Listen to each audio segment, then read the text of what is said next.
Tudo bem? Professor Anderson Bento na área, né, com o novo visual.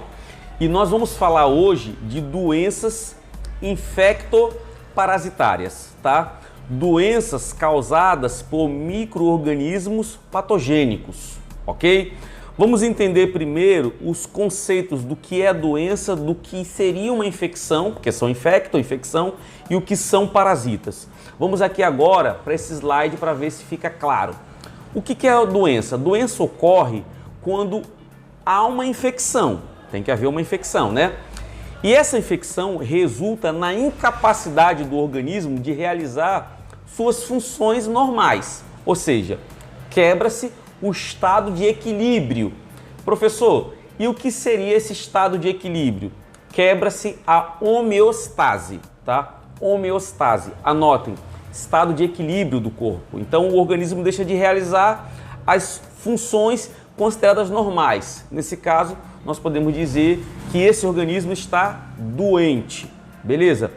E o que seria essa infecção, professor? Porque a doença está associada à infecção. O que é a infecção? É a invasão ou colonização, né? Morar, buscar moradia, de micro-organismos, organismos pequenos, mas patogênicos, que causam doenças. Nós sabemos que existem, por exemplo, bactérias benéficas, como os lactobacilos, e temos as bactérias patogênicas, né, que causam doenças, como é o caso da sífilis, da gonorreia e outras. Então, esses micro-organismos patogênicos, quando eles se instalam, eles vão buscar moradia, invadem ou vão buscar colonizar esse organismo, nós dizemos que ocorreu uma infecção. A resposta imunológica é a inflamação. Inflamação é o organismo tentando combater essa infecção. Normalmente, a inflamação ela é acompanhada de alguns desses. Pode ter todos ou não, mas, por exemplo, vermelhidão, pode ter, inchaço, que a gente pode chamar de edema, febre local, né? E outras. Mas, ok, nós temos agora o conceito de parasitismo, que está abaixo. Parasitismo é uma relação ecológica interespecífica entre espécies diferentes, onde eu tenho de um lado o parasita, que é esse micro-organismo, né? Esse parasita pode ser interno, ele pode estar na parte de dentro do hospedeiro, a gente chama de endoparasita, ou ele pode estar na parte externa, que é o caso do carrapato, aí ele é um ectoparasita. Mas o fato é que esse parasita, ele busca moradia no hospedeiro. E nessa moradia, ele vai retirar ou nutrientes ou tecidos, né? Ele vai se alimentar de nutrientes ou tecidos do hospedeiro, causando assim prejuízo. Beleza? Vamos aqui agora conhecer um pouco a ideia do que seria organismos oportunistas, né? Micro-organismos oportunistas. Vamos aqui. Micro-organismos oportunistas. Nós sabemos que o nosso organismo, quando ele está em equilíbrio, ele está em homeostase, tudo está funcionando perfeitamente. Isso é um fato, né? O seu sistema imunológico está trabalhando a todo vapor, né? Os seus linfócitos, os seus leucócitos estão todos trabalhando corretamente, que são células de defesa, tá? São glóbulos brancos. Então, certos organismos, quando entram nessa situação de equilíbrio, eles não conseguem se desenvolver, eles não conseguem promover a doença. Ocorre a infecção, mas a resposta imunológica é rápida e o corpo não chega a adoecer. Mas existem também situações que o nosso sistema imunológico ele está o que a gente chama de imunodeprimido, ou seja, ele está com uma carga, com uma resposta mais lenta, né? A quantidade de células de defesa estão menores. Aí nesse caso, que é uma situação agora diferente, adversa, esses micro-organismos que não causariam mal nenhum podem se aproveitar. É deles que nós estamos falando agora. Como exemplo, nós temos a Escherichia coli, que vivem tranquilamente, em harmonia no nosso intestino grosso, tá aí no slide. Porém, quando ela encontra um ambiente favorável e ela ganha acesso a outras partes do corpo, como bexigas urinárias, não é para estar ali, pulmão, tudo isso ela ganhou esse acesso por causa do sistema imunológico que está permitindo agora essa bactéria ela passear, ela circular, né? Medula espinhal, aí sim elas podem causar sérios problemas.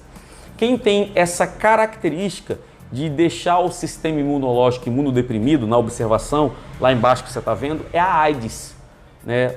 A AIDS é causado por um tipo de vírus, né, que é o HIV, e ele ataca os linfócitos, as células CD4, que são células que têm a capacidade de deixar o organismo ativo, alertar o organismo, né, contra a invasão. Então o que acontece? Seu sistema imunológico passa a não reconhecer certos tipos de doenças, de micro-organismos, que numa condição normal eles não teriam vez. Aí, meu amigo, eles vão encontrar uma situação totalmente favorável para a sua proliferação. Aí as pessoas podem evoluir, né, ou podem até morrer por quadros como pneumonia, tuberculose, né, que é o que geralmente acomete pessoas aidéticas. Então esses micro-organismos são chamados de micro-organismos oportunistas, porque eles aproveitam uma oportunidade do organismo, né, com o sistema imunológico imunodeprimido. Ok? Vamos lá para o próximo slide agora. Transmissão. Isso é muito importante, a forma como a gente transmite. E isso tem a ver também com a forma de contaminação, porque se eu transmito, alguém recebe. Ok? Nós temos a contaminação direta, o contato direto, que é aquele que envolve um beijo, né? Ou, por exemplo, vamos lá os exemplos: tosse, beijo, relação sexual sem preservativo. Aí está havendo um contato direto. Então, esse micro-organismo está passando diretamente de uma pessoa para outra, ok? Então, aí nós temos resfriado, hepatite, sarampo, sífilis e, no caso da tosse, nós podemos até entrar com a Covid-19, famoso coronavírus, né? Que também se enquadra na transmissão por contato indireto. Por que indireto, professor? Porque o indireto não vai haver o contato com a pessoa, diretamente uma pessoa para outra, mas por meio de objetos inanimados. Por exemplo, eu sou um objeto inanimado, um copo, né? Por exemplo, se eu tenho, vamos pegar aqui a herpes, o vírus, eu tomo, estou com a feridinha na mucosa da boca, ok? E entro em contato com esse copo. Tomo água, deixo o copo e uma outra pessoa vai encostar a boca ali. Então o contato foi indireto e por meio de um objeto inanimado, um lençol, um copo, né, um termômetro, são exemplos. A Covid, por exemplo, né, que é a questão, a herpes e outras doenças são transmitidas pelo contato indireto, tá? Nós também temos transmissão por gotículas, que pode ser a gotícula de saliva, como exemplo. Micro-organismos são transmitidos por meio de gotículas de salivas e eliminados no ar por meio da tosse, espirro, risada e conversa, né? Também temos essa forma de transmissão por gotículas. E nesse caso também a Covid, né, e outras viroses, tá? Transmissão por veículo agora. Nós temos o veículo da água, né, que é um veículo que transmite muitas doenças. Muitos micro-organismos são transmitidos ao se ingerir água contaminada, como é o caso da cólera, né, e da lectospirose, encontrada na urina do rato. Alimentos contaminados também podem transmitir doenças infectoparasitárias. Micro-organismos são transmitidos ao se ingerir alimentos contaminados, como a salmonela, né, encontradas em alguns alimentos, e a tênia, né, que temos a tênia solium, que é uma verminose, e a tênia saginata, também conhecida como solitária. E o ar, né, o ar também transmite muitas doenças, por isso que hoje nós estamos vivendo um surto de Covid e as pessoas têm que usar máscara, porque o ar transmite, né, o contato com salivas que estão suspensas no ar ou gotículas de saliva. Então pode transmitir, nesse caso, o ar. Micro-organismos são transmitidos ao se respirar o ar contaminado. Nós temos a Covid, o sarampo, a tuberculose, tá? Então fiquem atentos a esses detalhes que são muito importantes e abordados em prova, beleza? Vamos mais para frente aqui agora. Transmissão por meio de vetores. Nesse caso, o vetor seria um ser, né, que vai fazer o transporte desse patógeno. Vamos lá, vetores são animais que transportam os patógenos de um hospedeiro para o outro. Pode ser, por exemplo, um ótimo vetor, que é muito utilizado, né, por transmissão de doença, são os insetos. Os insetos são ótimos vetores. Aí nós temos a malária, temos a dengue, a chikungunya, a febre amarela. Febre amarela, dengue, chikungunya é transmitida pelo Aedes aegypti, né? Nós temos a transmissão mecânica e temos a transmissão por meio de vetores biológica. Vamos para a transmissão mecânica aqui, vamos para a definição, vamos lá. É o transporte passivo de patógenos nas patas do inseto ou em outras partes do corpo. Ele pousou, por exemplo, a mosca faz bem isso, né? Mosca posa em, por exemplo, se tiver fezes, ela pousa nas fezes, depois pousa no bolo.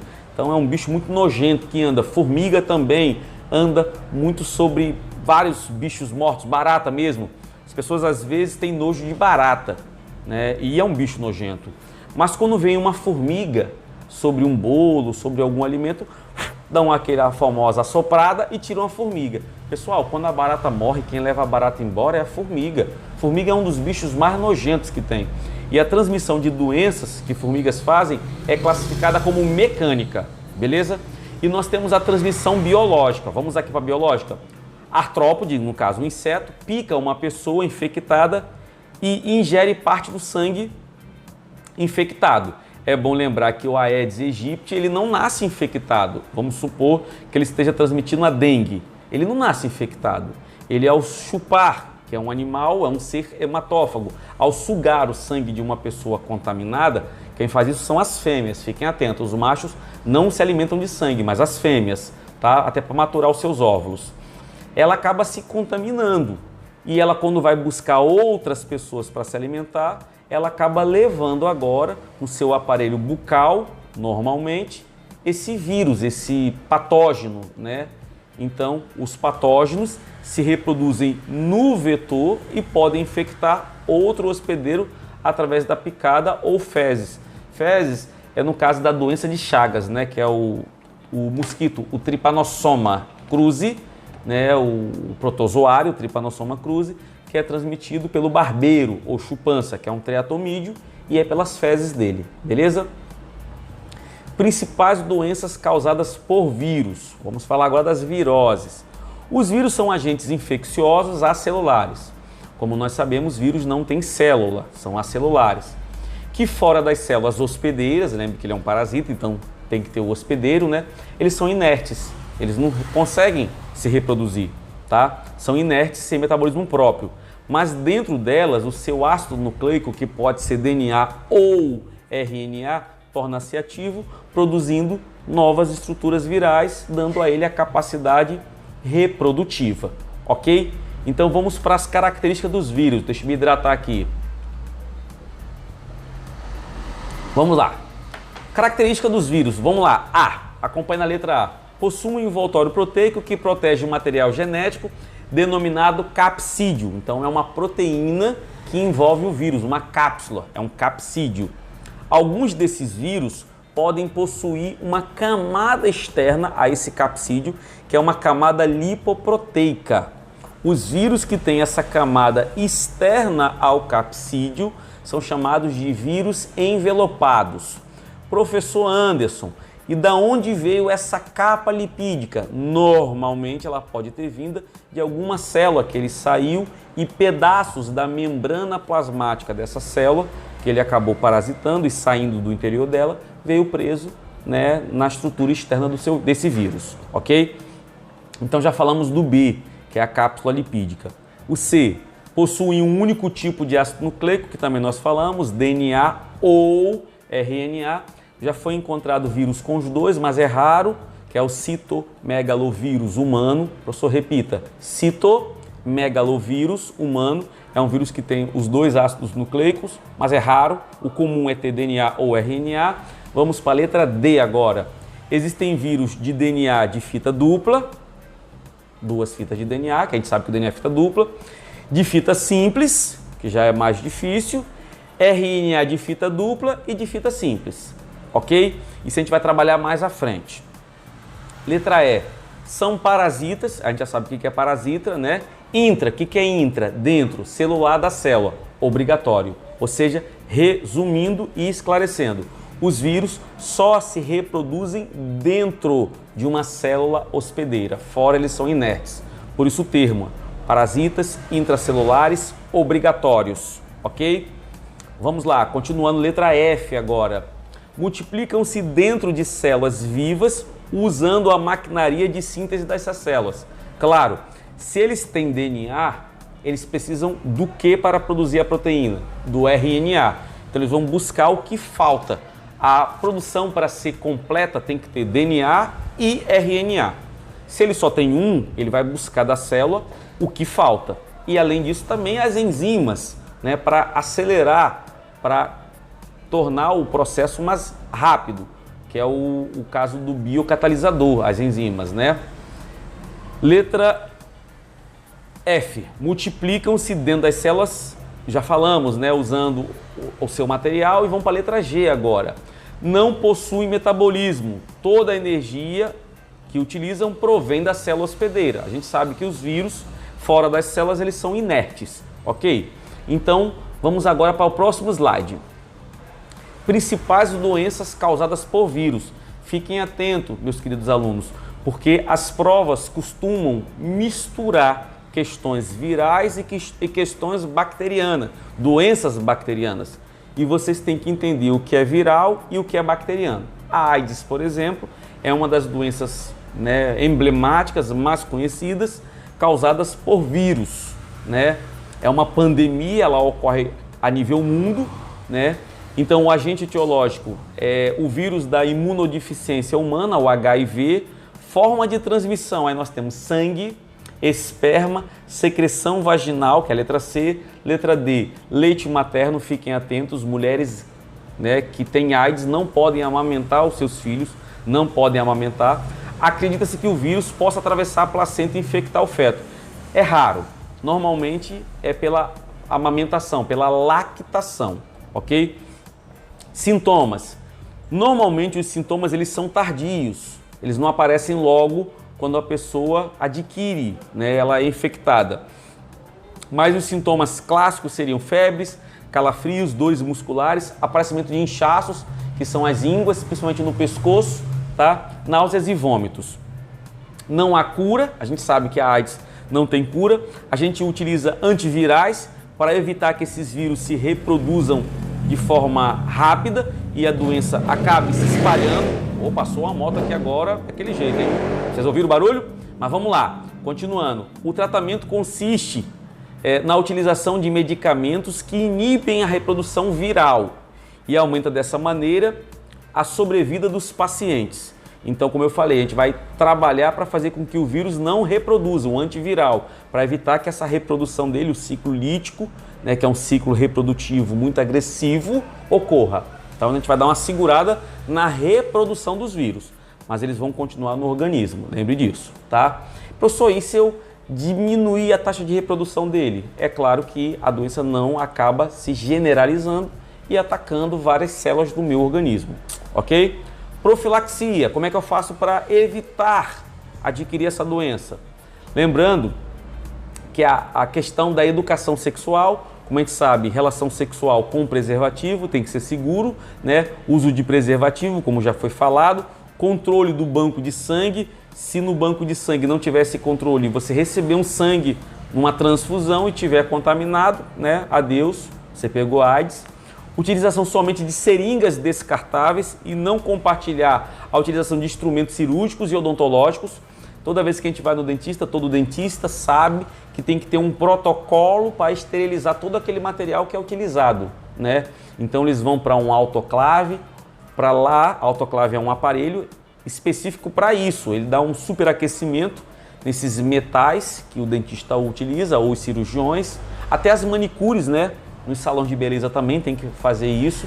Elas usam normalmente estufas, que é um processo mais simples, mais efetivo, para aquecer aquele material e matar os vírus, né, que estão ali. E evitar a amamentação quando as mães são soro positivo, porque a gente sabe que o leite materno transmite. Vamos lá mais um pouquinho. A origem da AIDS. Vamos lá. A AIDS originou-se na África,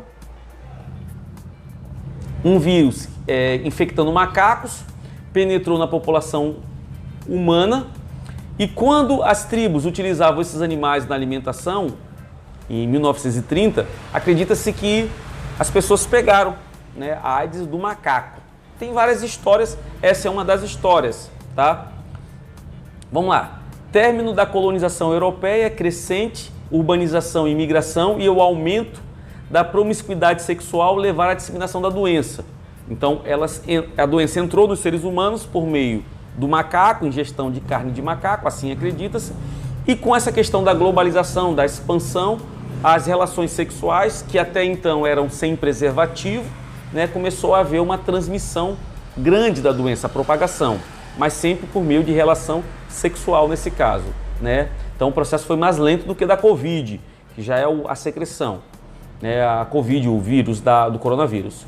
O vírus HIV infecta as células de defesa do organismo, que são os linfócitos, eu comentei com vocês, o CD4. Os linfócitos CD4 são responsáveis por alertar, por dizer ao organismo, daquela sirene, micro-organismo na área, fiquem atentos. É ele que dá o alerta para as outras células de defesa ficarem ligadas e ir lá destruir aquele invasor. Não tem quem alerte. Seria a cerca elétrica, né, o alarme de uma casa, de uma residência. Então o ladrão entra e passa despercebido, né? As câmeras não pegam, o sensor de presença não pega, é isso que acontece, né? E os organismos oportunistas, né, que é aqueles que nós falamos, eles aproveitam a situação para fazer a festa. Com a morte das células CD4, o sistema imune se torna deficiente e começam a surgir as doenças oportunistas, que eu falei para vocês há pouco. As principais doenças oportunistas seriam tuberculose, candidíase, né, que é um fungo, a Candida albicans, câncer, pneumonia, e assim as doenças oportunistas aparecem e dificilmente uma pessoa aidética morre por causa de AIDS. Ela morre por causa de doenças oportunistas, ok? Mas, professor, o sistema imune, ele só ocorre, essa questão, fiquem atentos. Vamos aqui ver se isso aqui fala. Se não falar, eu falo já para vocês para não antecipar informação. Vamos nesse quadradinho lá embaixo. Assim, a maioria das pessoas que adquirem o HIV não morre de AIDS, como foi falado, mas sim de doenças oportunistas, que aproveitam a deficiência do sistema imune para se manifestar. Beleza? Tá aqui o que eu queria falar lá embaixo de vermelhinho, mas vamos lá para cima para os tópicos. Ao entrar no organismo, o vírus HIV permanece latente, escondido nos cromossomos das células. É aquela janela que a gente chama de janela imunológica. O vírus fica quietinho lá dentro da célula, esperando o momento oportuno para ele iniciar o ciclo reprodutivo, o ciclo lítico, que é o ciclo agressivo, né? Segundo tópico, o vírus HIV pode permanecer inativo por cerca de 10 anos, pessoal, no organismo. E o paciente nesse período não manifesta nenhum sintoma, tá? Então fica lá inativo por 10 anos. Por motivos ainda inexplicáveis, o vírus torna-se ativo de uma hora para outra. Normalmente isso tem a ver com uma proteína chamada proteína repressora. Porque vocês precisam entender o seguinte, o vírus fica inativo não é porque ele quer ficar inativo. Entendam isso. O organismo obriga esse vírus a ficar inativo. E essa obrigatoriedade, ela ocorre devido à presença de proteínas repressoras, proteínas que reprimem a ação viral. Como nós sabemos, as proteínas são muito suscetíveis e elas podem perder a sua função, elas podem desnaturar. O que é uma proteína desnaturada? É perder a função. Fatores como alta temperatura pode desnaturar uma proteína, alteração de pH, que é uma escala, né, de 0 a 14, que indica se o meio é ácido, básico ou neutro, pode desnaturar uma proteína, que é uma enzima. Radiação pode alterar. Então, fatores, né, que nós sabemos que todo organismo está sujeito, podem desnaturar, fazer com que essa proteína perca a função. Se ela perde a função, o vírus agora não tem quem mais trave ele. Não tem mais quem obrigue ele a ficar de forma inativa e agora ele assume a forma ativa. Tudo isso ocorre devido à perda da função da proteína repressora, tá? E essa proteína pode desnaturar, esse assunto lá do primeiro ano, desnaturação proteica, é bom vocês darem uma lidinha nisso, os fatores que levam uma proteína ou uma enzima a desnaturar, tá? Professor, todo HIV positivo ou soropositivo é aidético? Não. Explique melhor. Aidético, pessoal, é quando já está no estágio avançado, tá? Por exemplo, você fez um teste, Deus me livre e guarde, a pessoa fez um teste e deu positivo. Então ele agora é HIV positivo ou soro positivo. Se ele não tomar os coquetéis, os antivirais, aí sim a doença evolui para um estágio mais avançado, onde as doenças oportunistas vão aproveitar o seu sistema imunológico deprimido e vão tirar a onda, tá? Aí nesse caso a pessoa é aidética. Fiquem ligados que é isso que eu queria falar com vocês, tá? São chamados de aidético aqueles pacientes que já apresentam sintomas, como febres, calafrios, ou seja, o seu sistema imunológico já está todo debilitado, a doença está avançada e as doenças oportunistas aparecem, tá? Aí nós temos várias pessoas, né, como Cazuza, que morreu, um cantor e um poeta, o Cazuza, e outros que morreram de AIDS, né? Aí é que eles estavam aidéticos mesmo, tá? E tem as pessoas que até hoje convivem com o vírus tomando coquetel, esses são soro positivo. Professor, transmitem as doenças da mesma forma, não tem questão de transmissão, ocorre do mesmo jeito, tá? É a aparência da pessoa, você vê a pessoa e não consegue olhar para ela, uma pessoa debilitada devido ao caso que a doença, né, ocasiona, porque está sob controle, beleza? Por isso que tem aquele ditado, quem vê cara não vê AIDS, e é verdadeiro, tá? Detecção é o exame mais conhecido, que é o ELISA. Detecção, esse exame detecta a presença de anticorpos específicos produzidos quando as células entram em contato com HIV. Problema, para que os anticorpos sejam produzidos é necessário um período longo, né? Então, ou seja, se eu tiver relações sexuais, por exemplo, semana passada, de forma insegura que me deixa com aquela pulguinha atrás da orelha, e vou fazer uma semana depois, vai dar negativo. Mas isso não indica que eu estou com o vírus, até porque precisa de um longo período para a produção de anticorpos. Então esse é o problema, tá? Então é a questão do tempo, se o organismo produziu o anticorpo ou não. Às vezes o organismo não produziu o anticorpo, está em produção e a pessoa faz o exame e dá negativo. Mas tem que ter esse cuidado, né? Tem também o teste da carga viral, detecta a quantidade de vírus circulante no sangue. Problema, são muito caros e requerem 72 horas para serem concluídos, até 3 dias para serem concluídos, mas é o mais indicado, de carga viral, ok? E não de anticorpos, que é o ELISA, que é o que é feito. Pessoal, as imagens são fortes, mas aí são pessoas, aquele lá do canto que está de turbante com um charuto na mão é o Cazuza. Percebam que essas são pessoas aidéticas. Olha o estado, né? Isso, a doença logo no início, nós não tínhamos esse coquetel, então a doença evoluía e normalmente essa magreza vem da pneumonia, que é uma das doenças mais aterrorizantes, né? Deixa a pessoa magra, muito magra mesmo, perde o apetite, tá? Esses são os aidéticos. Gripe aviária, né, que o H5N1 é o influenza H5N1 transmitido através das aves, né? Vamos lá. Contato direto, lembre-se, é contato direto com secreções de aves infectadas pelo vírus através do ar, água, alimentos ou roupas contaminadas. Sintomas: febres altas, dores musculares, dificuldades e problemas respiratórios. A maioria das aves que entram em contato com esse vírus, elas morrem logo após o contágio. Então a ave não dura muito tempo, mas quando esse vírus passa para a gente, né, o vírus atualmente só é transmitido de aves para os seres humanos. Graças a Deus, então um ser humano não transmite para o outro, só da ave. E a ave doente, ela morre muito rapidamente. Agora, nos seres humanos, a morte não é tão rápida como nas aves, tá? O grande perigo consiste no vírus sofrer algum tipo de mutação que permita transmitir ele de ser humano para ser humano. Tem tratamento? Não tem tratamento, tá? É típico lá daquelas regiões da Ásia, essa doença. e graças a Deus ainda não é transmitida de humano para humano, só de aves para seres humanos.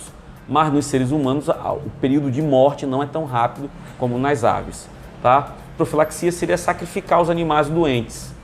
Faz-se um teste, reconhece os animais doentes e matam eles, para que seres humanos não contaminem, né, essas aves doentes. Então, lá na Ásia, você vê que já há muito tempo eles têm o costume de usar máscara.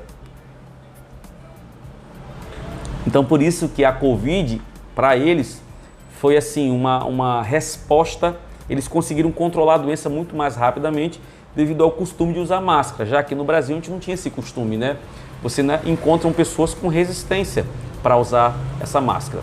Inclusive, eu estou dando aula para vocês, mas estou num ambiente só eu mesmo, por isso que eu não estou de máscara, beleza? Mas normalmente eu uso quando eu vou à rua ou vou em outro local. Principais doenças causadas por vírus, agora nós temos a hepatite A, né? Nós temos outras hepatites, vamos falar da A agora. É o vírus da hepatite A. Professor, a hepatite A, anota, hepatite A, ingestão de água e alimentos contaminados com o vírus. Quais são os problemas? Ó, água e alimentos, esse não é sangue e nem sexo, tá? Só água e alimentos. Inflamação do fígado, hepatócito, células do fígado, febre, pele e olhos amarelados, icterícia, acúmulo de bilirrubina, náuseas e vômitos. Tratamento, medicamentos que reduzem os sintomas. Geralmente o sistema imune consegue neutralizar, o sistema imunológico consegue eliminar esse vírus, tá? Então todo o processo consiste de profilaxia e educação sanitária.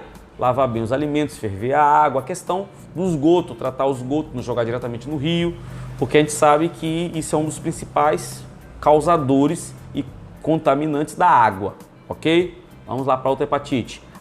Os sintomas, o olho amarelado, que é a icterícia que a gente falou, né? A febre, a náusea e o vômito. A B e a C são outras formas, também tem a D, a B e a C são outras formas de hepatite que a transmissão é um pouco diferente. Vamos lá. O contato com o sangue de pessoas contaminadas, agora já é sangue. Geralmente o contágio se dá por meio de sexo, então é uma IST, que antigamente era DST, né, doença sexualmente, agora é infestação sexualmente transmissível, compartilhamento de seringas, como assim? Aquelas pessoas que se drogam usando a heroína, que é a cocaína injetável, né, acabam compartilhando a seringa. Então isso aí é uma forma de transmissão de hepatite, né? E transfusão de sangue. Os bancos de sangue fazem todo esse controle, toda essa triagem, podem ficar despreocupados, tá? Sintomas o mesmo da hepatite A. Inflamação do fígado, dores de cabeça, pele e olhos amarelados, náuseas e vômitos. A hepatite C, se não tratada, a C, não a A e nem a B, a C, se não tratada, ela pode causar uma lesão maior no seu fígado, o que a gente chama de cirrose, né? Que é a cirrose hepática. Normalmente a cirrose ela acomete pessoas que bebem muito álcool etílico, álcool etílico não, desculpa, muita aguardente, muita cachaça, pitu, né? Aqueles papudinhos que a gente chama, pessoas que ingerem muita bebida alcoólica, cachaça mesmo, diariamente, que são alcoólatras de fato, essas pessoas têm o seu fígado lesionado, porque o álcool é altamente corrosivo, né? Vamos lá para o tratamento. Utilização de medicamentos que inibem a ação viral, ok? Vacina, nós temos aqui uma vacina, só que a vacina é só para B, tá? A vacina é só para hepatite B. Medicamentos antivirais nós temos para C, mas a vacinação para prevenir a B e tratamento temos para C. Uso de preservativo durante as relações sexuais evita, controle de banco de sangue, utilizar somente seringas descartáveis e não compartilhar as seringas são os principais, né, mecanismos que a gente tem que tomar cuidado para que não pegamos essa doença, tá? O fígado lá em cima normal, olha o fígado em cirrose, todo corroído, todo destruído, né? A icterícia, você vê que a pele muda de coloração, ela fica mais amarelada. O fígado realmente ele fica mais debilitado e muitos vômitos. Você vê uma pessoa debruçada sobre a privada vomitando constantemente. Então é uma doença realmente muito agressiva. A febre amarela, também viral, tá? Ela é um arbovírus, tá? Um grupo de vírus diferente. Nós temos os corona, nós temos os arbovírus, temos os influenza, que é uma arbovirose, né? A febre amarela nós temos a urbana e a silvestre. A febre amarela urbana é aquela que o homem é o único hospedeiro. A febre amarela silvestre é aquela que são os macacos o hospedeiro natural, tá? Então vamos lá, febre amarela urbana, o homem é o único hospedeiro com importância epidemiológica, ok? Febre amarela silvestre, como já foi falado, a febre amarela silvestre, os primatas não humanos são os principais hospedeiros. Os agentes na febre amarela urbana é o Aedes aegypti, na febre amarela silvestre é o Haemococcus. Anderson, nós estávamos com um surto de febre amarela silvestre, porque o homem estava invadindo o habitat natural do macaco. Então o que acontece? O mosquito picava o macaco contaminado, outra moto passou, o mosquito picava o macaco contaminado e nessa agora a opção de sangue ele ia parasitar um homem, ele ia buscar sangue humano. Aí, meu amigo, levava do macaco para o homem, porque esse Haemococcus ele vive num ambiente silvestre, ou seja, lá na selva. Mas agora com essa expansão, né, imobiliária, as pessoas estão buscando morar próximos de floresta, a natureza, acaba que nós estamos entrando no habitat natural de muitos animais que tem um ciclo de doença, que é um deles é a febre amarela. Então fiquem atentos, ok? Modo de transmissão, picada do mosquito, né, transmissão de infectados, não há transmissão de pessoa para pessoa, sempre mosquito, pessoa. Sintomas: febre, calafrios, cefaleias, dores de cabeça, que cefaleia, né?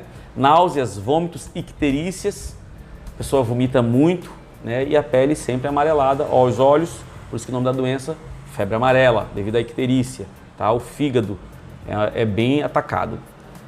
Principais doenças causadas por vírus, aí nós temos aí um mapa, né? O que é uma área endêmica, vamos entender o que é endemia. São doenças típicas daquela região. Por exemplo, a malária. Quando eu vou para a região norte do Brasil, eu sei que a malária é endêmica naquela região, ok? Existem regiões do interior do Brasil, nós temos uma endemia, é típica de doença de Chagas, né? Por causa das casas de pau a pique. Então, todas as doenças que são típicas daquele local, elas são endêmicas. Mas elas podem aparecer rapidamente numa região, aí nesse caso nós temos um surto. Beleza? Então vamos lá. Vamos falar agora da dengue, também transmitida pela mesma forma urbana da febre amarela, que é o Aedes aegypti. Vírus da dengue, forma de transmissão através da fêmea, sempre da fêmea, do mosquito Aedes aegypti e o Aedes albopictus, né, que também esse é pouco falado, mas o Aedes aegypti é o mais comum. Sintomas da dengue, acho que as pessoas já sabem: dores nas juntas, né, nas articulações, tonturas, desmaios, febres agudas. Ela pode evoluir para um caso mais agressivo, que é a dengue hemorrágica. Na forma hemorrágica, nesse quadradinho aí, vamos ver. Além dos sintomas acima, ocorrem alterações no sistema de coagulação do sangue, onde pequenos vasos podem se romper e haver um sangramento na pele ou em órgãos internos, levando à hemorragia, que nós sabemos que há uma dificuldade de coagulação. Então essa dengue hemorrágica ela é fatal, né? Tratamento. O tratamento consiste, deixa eu me hidratar, na tentativa de reduzir os sintomas, porque o próprio sistema autoimune ele vai se livrar desse vírus. Então não existe um remédio para tratar a dengue, a gente trata os sintomas. Febre, então toma um antitérmico. Dor no corpo, aí você toma um paracetamol para quem não tem, por exemplo, alergia, né? Então você tem que ter um antitérmico e um analgésico. É basicamente isso, combater os sintomas, tá? Não tem cura, como você sabe, mas o sistema autoimune ele dá conta de eliminar essa doença num período, beleza? Então aí está vendo a imagem de baixo? É a forma hemorrágica. Esse mosquitinho com as pintinhas brancas é o famosinho Aedes aegypti, ok? Vamos lá. Vamos falar agora dos prions. O que acontece? Nós falamos dos vírus. Os vírus são formados por um capsídeo, uma caixa proteica, e dentro dessa caixa proteica nós temos o quê? O material genético, o DNA e o RNA, ok? E o que são prions? São o capsídeo sem o material genético, só o capsídeo vazio. Como assim, professor? Porque lembrem, quando o vírus ele vai parasitar uma célula, ele não entra com tudo dentro da célula. Ele injeta no interior da célula o seu material genético. É só isso que ele faz. E essa caixa proteica e esse capsídeo fica por lá de fora. E essa caixa proteica vazia, sem o material genético, se chama de príons. Entenderam? Então, eu tenho o vírus, que é o capsídeo, e o material genético, ok? Só a caixa proteica, o capsídeo, podendo ter um envelope ou não. Pode ter vírus que são envelopados, né? Mas só a caixa proteica é o príon. Vamos lá, vamos para a definição? São proteínas com forma anormal que podem induzir mudanças no formato das proteínas normais, fazendo com que fiquem no formato de grânulos. Ou seja, resumindo, são proteínas virais que podem causar doenças. São proteínas virais infecciosas. Uma das doenças que a gente vai ver já já é o mal da vaca louca, tá? Que é a encefalopatia espongiforme bovina. Vide que nome feio, mal da vaca louca. Que o cérebro da vaca fica parecendo um queijo coalho, cheio de buraco. É um príon que causa isso, né? Lá, ó, geralmente acomete o sistema nervoso, causando degeneração do tecido, que fica com um aspecto poroso, semelhante a uma esponja. Foi o que eu falei agora, mal da vaca louca. Olha aí, ó, encefalopatia espongiforme bovina, doença da vaca louca. O que acontece, professor? A vaca realmente fica com um comportamento totalmente diferente, porque esse príon causa uma degeneração, um desgaste do encéfalo dela, do cérebro, parecendo uma esponjazinha. Aí esse animal tem que ser abatido, ele fica realmente sem condições de consumo, né? A carne, ela não dá para ser consumida. Então, eu não vou ler todos essa descrição, mas foi isso que eu falei, tá? Nós também temos um outro caso, vamos lá, que é a Creutzfeldt-Jakob. Vamos lá, ocorre em seres humanos, que é como se fosse o mal da vaca louca, só que em seres humanos. Degeneração progressiva do tecido nervoso nos seres humanos, tá? Nós temos a cefalopatia e nos seres humanos é a Creutzfeldt-Jakob, tá? É possível, tudo príons, tá? Partícula viral. Possivelmente a infecção ocorre por meio de ingestão de alimentos contaminados ou via de transplante de córnea, né? A tribo Kuru da Nova Guiné, em rituais de canibalismo, esfregam os tecidos cerebral no corpo. Então isso também acaba permitindo, né, Ixi, pessoal, que ritual meio macabro, sim, é a cultura deles. Mas acaba que nesse tecido tem príons lá e acaba a transmissão ocorrendo de uma pessoa da tribo para outra. Então tem que ter cuidado com esses príons, tá? E nós vamos falar das doenças bacterianas, ok? Então vamos agora falar das